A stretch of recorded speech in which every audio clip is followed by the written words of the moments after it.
Baik, langsung saja. Hukum Faraday 1 ini mempelajari terkait dengan massa zat yang dihasilkan dari suatu proses elektrolisis. Ini sebanding dengan jumlah muatan listrik yang digunakan, atau muatan listrik itu simbolnya adalah Q. Nah, kalau dituliskan dalam persamaan matematika untuk hukum Faraday 1, ini nilainya adalah G sama dengan E dikalikan dengan I dikali T per 96500. E ini merupakan suatu massa ekivalen, nilainya sama dengan AR dibagi dengan N, ya, di mana N itu adalah bilog atau valensi. Nah, karena E ini setara dengan AR per N, maka G ini nanti dapat dituliskan juga persamaannya menjadi I kali T per 96500 dikalikan AR per N. Ya, ini menggantikan dari E yang merupakan massa ekivalen.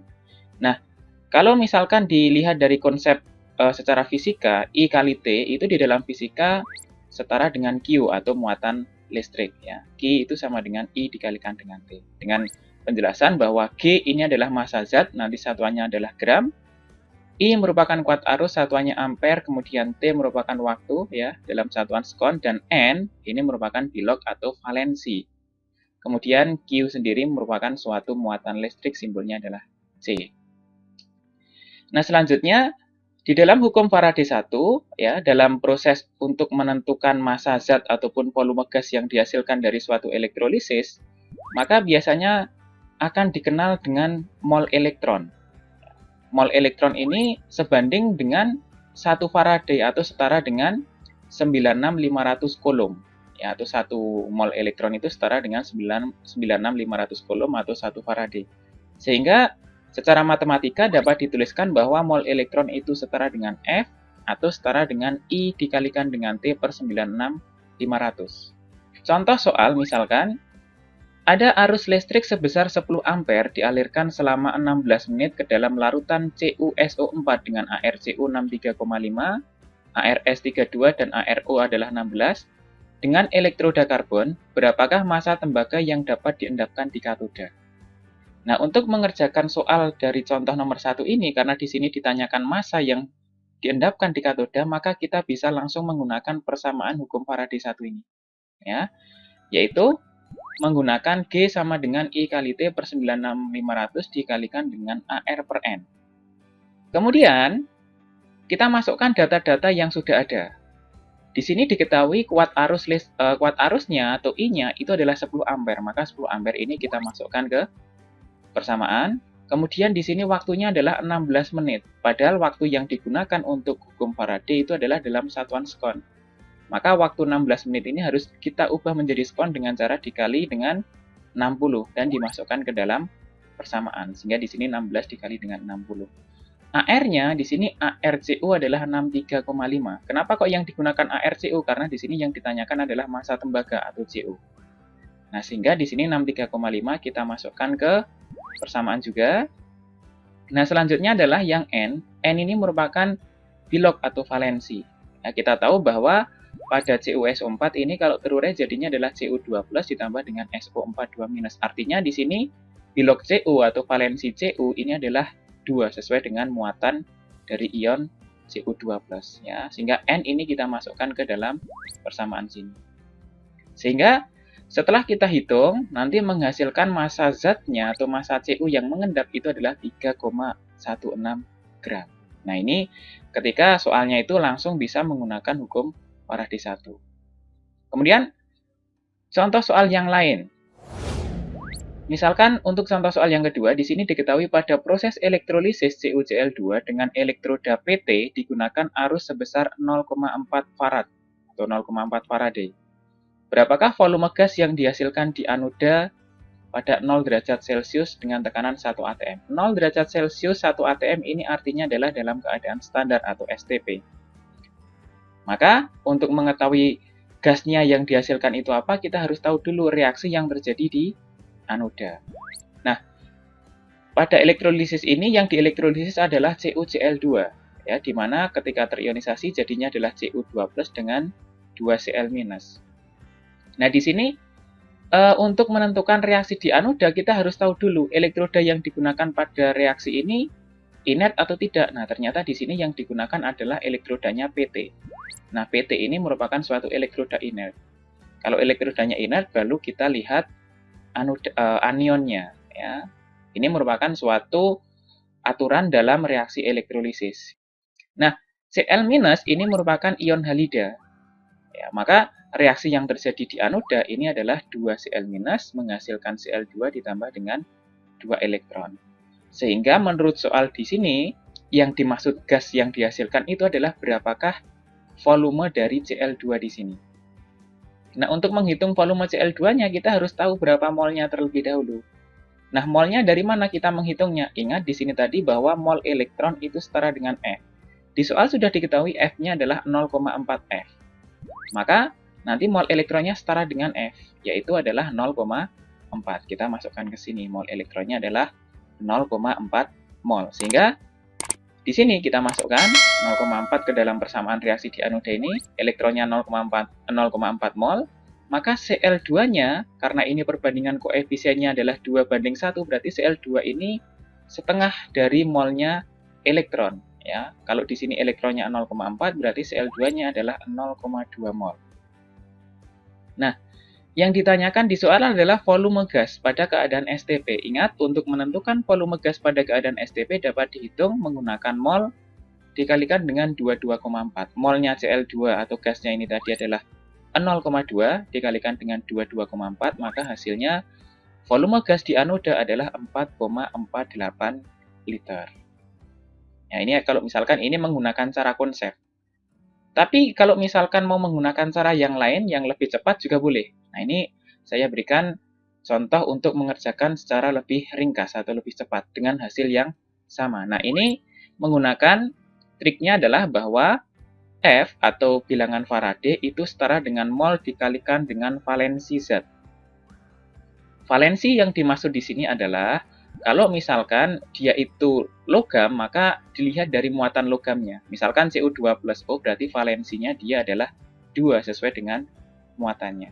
Kalau misalkan bentuknya adalah gas, misalkan gas atau molekul unsur, kalau H2 maka nanti dianggapnya adalah 2 kali H+. Sehingga nanti valensinya adalah 2 karena 2 plus 1 dikali dengan 2. Kalau misalkan O2, berarti ini dianggapnya adalah 2 kali O2 minus. Berarti 2 kali 2 minus kan negatif 4. Tapi valensi itu tidak ada positif, tidak ada negatif. Jadi dia ditulisnya adalah positif semua. Maka kalau O2 valensinya adalah 4. Kalau Cl2 berarti nanti 2 kali Cl minus. Berarti 2 kali negatif 1. Sehingga nanti ketemu valensinya adalah 2. Tanpa tanda negatif.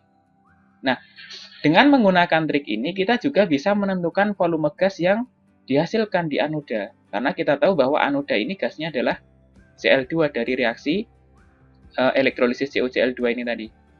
Maka ketika kita menggunakan metode yang menggunakan trik ini tadi, kita masukkan aja mol dikalikan dengan valensi Z itu setara dengan F. F-nya berapa di sini tadi? F-nya adalah 0,4. Karena ini tadi yang ditanyakan adalah volume pada keadaan STP, maka hubungan mol dengan volume pada keadaan STP itu adalah mol sama dengan volume dibagi 22,4.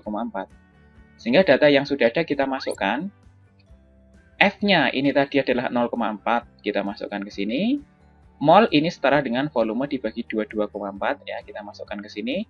Valensinya, karena yang ditanyakan adalah gas Cl2, nah ingat Cl2 valensinya berapa? Valensinya adalah 2, dikalikan dengan 2, sehingga nanti dihasilkan volume yang sama juga, ya sesuai dengan yang cara konsep tadi, yaitu 4,48 liter.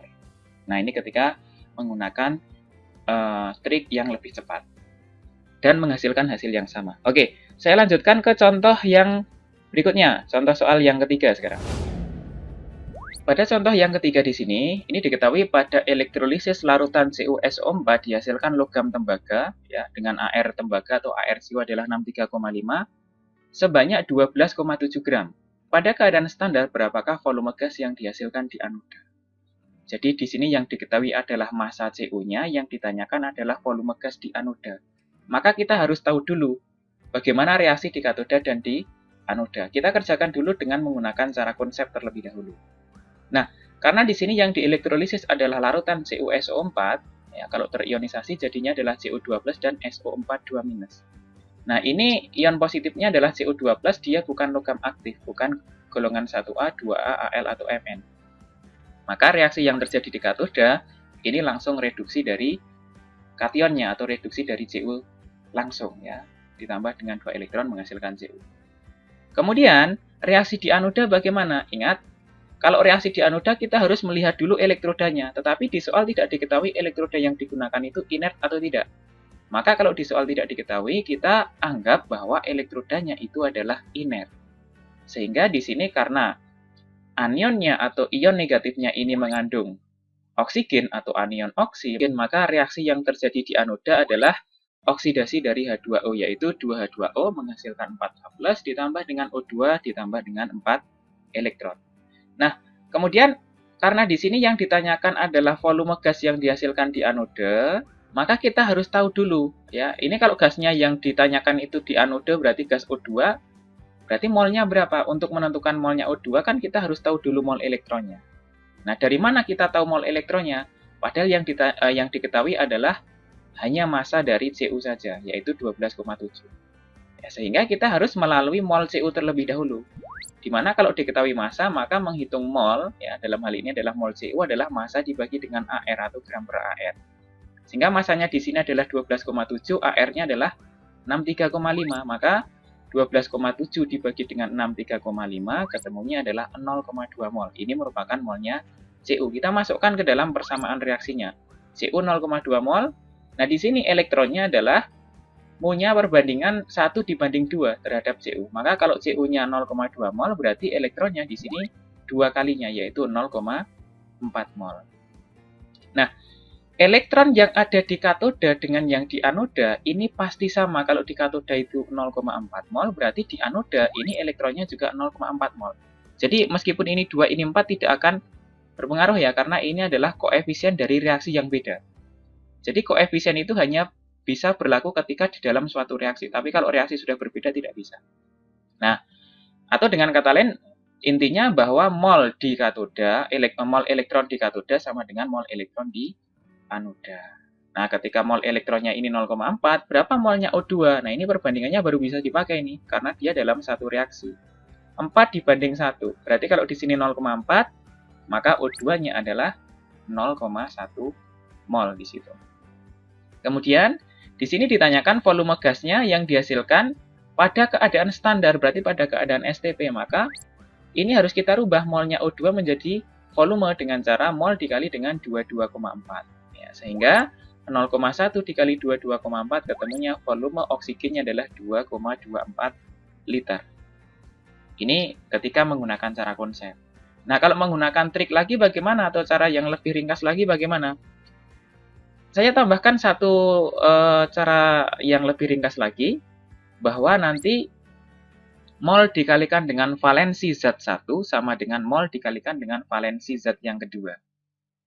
Maka ketika kita menggunakan cara yang ini, di sini zat yang satu yang diketahui kan Cu di sini, 12,7 gram. Yang ditanyakan adalah gas di anoda, dalam hal ini adalah gas O2. Maka kita bisa langsung menggunakan yang itu. Berarti mol dikalikan valensinya Cu sama dengan mol dikalikan valensi dari gas O2. Molnya Cu berapa? Ini tadi Cu diketahui masanya, maka untuk menghitung molnya adalah gram per AR. Tapi molnya yang O2 bagaimana? Karena O2-nya ini ditanyakan volume pada keadaan standar, maka sebenarnya molnya itu bisa ditulis atau digantikan dengan volume dibagi 22,4. Sehingga nanti kita bisa menemukan variabel V-nya atau volumenya. Kita masukkan datanya. 12,7 per 63,5, ini molnya Cu, dikali 2, ini merupakan valensi Cu. Ingat, Cu ini 2+, ya, berarti kalau valensi logam itu sesuai dengan muatannya, berarti sama dengan 2 kalau Cu 2+. Sama dengan mol dikalikan valensi O2. Molnya O2 bisa kita gantikan dengan volume per 22,4, valensi O2 berapa? O2 tadi bisa dikatakan 2 kali O2 minus kalau menghitung valensinya. Maka di sini valensinya adalah 4. Nah, ini dimasukkan 4. Sehingga nanti dihasilkan 0,4 sama dengan V per 22,4 dikali 4. Dan di sini 0,4 dengan 4 bisa saling disederhanakan, sama-sama dibagi 4. Yang di sini ketemunya adalah 0,1. Sehingga 0,1 dikali 22,4 ketemunya volumenya sama dengan 2,24. Sesuai dengan cara yang konsep tadi. Nah, ini adalah ketika mau mengerjakan dengan menggunakan cara yang lebih cepat. Baik, contoh soal lagi terkait dengan hukum Faraday 1. Perhatikan untuk contoh soal yang keempat. Pada elektrolisis, 5 liter larutan CuNO3 2 kali digunakan arus listrik 2 ampere selama 1930 detik. Tentukan pH larutan yang dihasilkan setelah elektrolisis. Jadi kadang-kadang hukum Faraday itu tidak hanya ditanyakan volume ataupun massa zat yang dihasilkan, tetapi kadang-kadang juga ditanyakan pH dari larutan setelah elektrolisis. Nah, untuk mengerjakan ini, kita harus tahu dulu reaksi dari elektrolisis CuNO3 2 kali. CuNO3 2 kali ini kalau terurai menjadi Cu2 plus ditambah dengan 2 NO3 min. Ya, reaksi di katodanya bagaimana? Kita lihat dulu kationnya adalah Cu2 plus, dia bukan logam aktif, maka di katoda itu langsung reduksi dari Cu2 plusnya, ya, ditambah dengan 2 elektron menghasilkan Cu. Di anodanya bagaimana? Kita lihat anionnya. Anionnya ini adalah suatu anion oksi atau sisa asam yang mengandung oksigen. Maka di anoda ini reaksinya adalah 2H2O, ya, oksidasi dari air menghasilkan 4H+ ditambah dengan O2 ditambah dengan 4 elektron. Karena di soal ditanyakan berapakah pH-nya, berarti yang ada kaitannya dengan pH yang mana di sini? Berarti yang ion H+ pada reaksi di anoda di sini. Sehingga untuk menentukan berapa pH yang dihasilkan, kita harus tahu dulu mol elektronnya. Ingat kembali bahwa mol elektron tadi setara dengan F atau I kali T per 96500. Nah, ini yang rumus yang di sebelah kiri yang belum saya hilangkan di sini ya. Nah, kita masukkan. Ini I-nya atau kuat arusnya adalah 2 ampere. Kita masukkan ke sini dan waktunya adalah 1930. Nanti kita masukkan ke persamaan ini. Ya, ini adalah 2 ampere itu adalah I. 930 ini merupakan T atau waktunya. Sehingga kita peroleh 2 dikalikan 1930 per 96500 adalah 0,04 mol. Ini molnya elektron. Kita masukkan ke dalam persamaan reaksinya. Elektronnya 0,04, karena elektron dengan H+ ini punya koefisien yang sama, artinya mol elektron dengan mol H+ juga sama, yaitu 0,04. Nah, karena di soal ditanyakan berapakah pH-nya, maka untuk menentukan pH dari H+ di sini, kita harus lihat dulu konsentrasi H+-nya. Harus ubah dulu konsentrasi H+-nya. Karena di sini masih dalam bentuk mol, untuk mengubah menjadi konsentrasi, maka konsentrasi H+ itu setara dengan mol dibagi dengan volume. Ingat di soal tadi volumenya adalah 5 liter. Maka H+-nya itu sama dengan, nah ini tadi volumenya 5 liter. Maka H+-nya ini sama dengan 0,04 dibagi dengan 5 atau setara dengan 8 dikalikan dengan 10 pangkat negatif 3. Nah, setelah konsentrasi H+ ini sudah kita peroleh, baru kita konversi menjadi pH. Ingat, untuk mengubah H+ menjadi pH, ini rumusnya pH sama dengan negatif logaritma dari konsentrasi H+. Nah, konsentrasi H+-nya adalah 8 dikalikan dengan 10 pangkat negatif 3. Untuk mengubah menjadi pH, ini tiganya tinggal kita pindah ke depan aja. Sehingga nanti pH larutan yang dihasilkan pada elektrolisis ini adalah 3 minus log 8. Nah, ini tadi adalah beberapa contoh soal dan beberapa cara untuk mengerjakan soal terkait dengan hukum Faraday 1.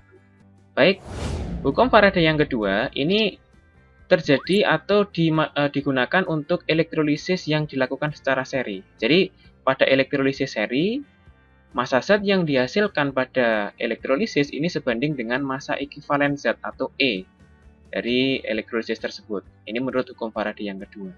Sebagai ilustrasinya misalkan seperti ini. Ada 2 wadah yang digunakan untuk elektrolisis, tetapi di sini dalam hal rangkaian listriknya ini cuma dilakukan secara seri, artinya hanya menggunakan satu sumber arus listrik tapi digunakan untuk 2 proses elektrolisis. Apakah hanya terbatas pada 2 sel elektrolisis saja? Tidak. Sebenarnya ini masih bisa ditambahkan lebih dari 2 sel. Cuma ini adalah untuk ilustrasi saja. Ini terdiri dari sel 1 dan sel kedua. Nah, kemudian menurut hukum Faraday yang kedua, ya ini nanti akan berlaku bahwa massa zat yang dihasilkan ya dari proses elektrolisis ini sebanding dengan massa ekivalennya atau G1 dibanding dengan G2 sama dengan E1 dibanding dengan E2. Ya, di mana E ini merupakan massa ekivalen, yaitu besarnya adalah AR dibagi dengan N. Ya, ingat kembali bahwa N ini merupakan valensi atau bilox dari logam yang bersangkutan. Nah, ada juga ya, persamaan ini ada juga yang menuliskan dalam bentuk seperti ini. Jadi G1 per G2 sama dengan AR per N1 dibagi dengan AR per N yang kedua. Sebagai contoh soal, misalkan di sini saya berikan satu contoh soal. Sel elektrolisis dirangkai seri seperti pada gambar di samping ya. Ini dirangkai seri sebanyak 3 rangkaian. Kemudian jika logam perak yang diendapkan pada sel 1 sebanyak 2,16 gram, berapakah massa Cu dan Cr yang diendapkan pada sel 2 dan sel 3? Artinya di sini logam Ag-nya yang mengendap di sel 1 ini sudah diketahui yaitu sebanyak 2,16 gram. Maka untuk menghitung Cu yang mengendap di sel kedua ataupun Cr di sel ketiga, ini kita bisa memanfaatkan hukum Faraday 2 di sini, yaitu G1 per G2 sama dengan AR per N1 dibagi dengan AR per N yang kedua. Oke, yang pertama kita mencari massa Cu terlebih dahulu dengan memanfaatkan hukum Faraday 2 ini. Nah, AR di sini saya bandingkan antara G-nya Ag dibanding dengan G-nya Cu atau massanya Ag per massa Cu. Di sini AR-nya adalah 108 untuk AR Ag dan N-nya atau valensinya atau piloksnya sama dengan 1. Sementara untuk yang Cu di sini AR-nya adalah 63,5, kemudian N atau pilok atau valensinya adalah 2. Dari mana ini sebenarnya 1 dan 2? Ingat Ag ini sebenarnya adalah Ag+, maka dia valensinya adalah 1 atau piloksnya adalah 1. Nah, di sini ditulisnya 1. Kemudian CuSO4, nah ini kan Cu2 plus yang ada di dalam larutan tersebut. Maka di sini valensinya juga mengikuti, yaitu sama dengan 2. Kemudian kita masukkan data yang sudah diketahui. Massa Ag di soal sudah ada, yaitu 2,16. Kita masukkan ke sini, sehingga 2,16 per G-nya Cu sama dengan 108 per 1 dibagi 63,5 per 2. Nah, yang ini bisa kita sederhanakan, maka nanti ketemu 0,02, sehingga bisa kita tuliskan ulang atau kita tata ulang, maka massa Cu sama dengan 0,02 dikali dengan 63,5 per 2, atau hasilnya adalah 0,635 gram. Jadi ini memanfaatkan hukum Faraday yang kedua. Untuk menghitung massanya Cr pada sel yang ketiga, ini juga sama, menggunakan perbandingan ini lagi. Nah, yang saya gunakan di sini adalah perbandingan massa Ag per massa Cr. Karena di soal yang diketahui massa Ag. Tapi ketika menggunakan massa Cu bisa tidak? Bisa, karena di tahap pertama tadi kita sudah menemukan massa Cu-nya. Tapi ini saya gunakan massa Ag. Kemudian ini AR Ag 108, valensi Ag-nya adalah 1. Kemudian 52 ini merupakan AR-nya Cr. Kemudian 3 ini merupakan N atau valensinya Cr. Ya. Kita ingat kembali bahwa dalam CrNO3 kali ini ada ion Cr3+, atau di sini valensi Cr-nya adalah 3. Kita masukkan ke sini. Kemudian kita masukkan data dari soal, di mana massa Ag sudah ada, yaitu 2,16. Ini bisa kita sederhanakan, sehingga di sini ketika dicoret ketemunya 0,02. Selanjutnya kita tata ulang persamaan matematikanya, sehingga diperoleh massanya Cr sama dengan 0,02 dikali 53 per 2, ya, atau kalau setelah dihitung hasilnya adalah 0,35 gram.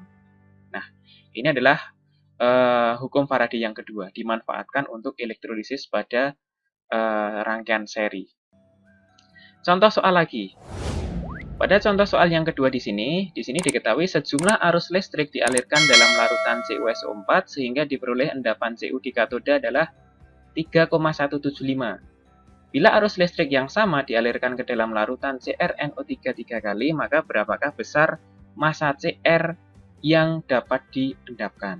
Nah, ini artinya adalah meskipun ini tidak ada kata-kata elektrolisisnya itu dilakukan secara seri, tapi dari keterangan ini ya arus listriknya yang digunakan adalah yang sama. Artinya ini sebenarnya juga dapat dikatakan dilakukan secara seri juga, karena rangkaian seri itu pasti kuat arus yang melewati kedua sel atau beberapa sel itu pasti sama kalau dirangkai secara seri. Baik, maka soal yang contoh nomor 2 ini juga bisa kita selesaikan menggunakan persamaan hukum Faraday yang kedua, yaitu perbandingan massa sama dengan perbandingan massa ekivalen. Nah, kita masukkan di sini, saya bandingkan massa Cu dibanding dengan massa Cr, yaitu sama dengan 63,5 per 2, yaitu adalah AR per valensi dari Cu, dibagi dengan 52 per 3, yaitu AR per valensi dari Cr. Ya. Ingat kembali bahwa CR ini adalah CR3+, maka dia valensinya adalah 3. Masukkan di sini. Sementara yang Cu ini adalah Cu2+, maka di sini valensinya adalah 2. Kemudian 63,5 dibagi 2 ini hasilnya adalah 31,75. Nah, ini kan nanti kan ada keterkaitan dengan massa Cu yang sudah diketahui tadi. Kita masukkan saja massa Cu-nya 3,175 ya.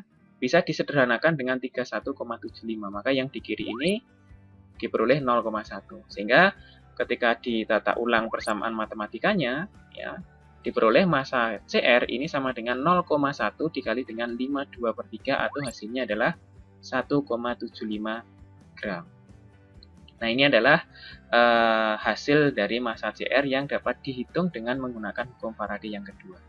Tetapi sebenarnya selain menggunakan hukum Faraday yang kedua ini, untuk mengerjakan soal-soal hukum Faraday 2 ini sebenarnya bisa juga menggunakan trik yang sebelumnya sudah saya sampaikan di hukum Faraday 1, yaitu menggunakan trik yang ini. Nah, di mana mol dikalikan dengan valensi 1 sama dengan mol dikalikan valensi yang kedua. Ya, di mana ini valensi sudah kita bahas di video sebelumnya. Kalau misalkan belum paham, bisa diulang lagi videonya. Nah, ini saya akan langsung aplikasikan saja ke soal berikut. Nah, karena di sini di soal yang diketahui adalah Cu dan Cr, ya, yang dibandingkan berarti adalah antara mol dikalikan valensinya Cu sama dengan mol kali valensinya Cr.